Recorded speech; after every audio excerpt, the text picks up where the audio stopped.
tek başımaydım. Okuldan geliyordum. Köpekleri de yukarıdaydı. Bir de beni hem koştular geldiler. Ben de kaçarken eve düştüm çamurda. Onlar da beni tuttu.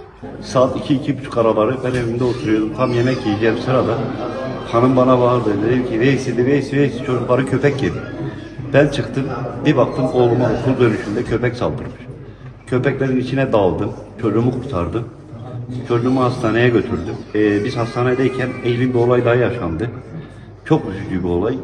4,5 yaşındaki yeğenim Hamza Özsoy kayıptı. Saray Başkomiseriyle beraber, Allah ondan razı olsun, beraber aramaya çıktık. Aradan 10 dakika geçmeden cesedini bulduk çocuğun. Köpekleri yemiş halde onu bulduk. Buradan da hayvanseverlere bir sesleniyorum. Bir insanın canı bu kadar ucuz mu? Siz bu kadar bir köpeğin canı yandığı zaman bu kadar bağırıyorsunuz. Çıkıp bu çocuk için de bağırsanız.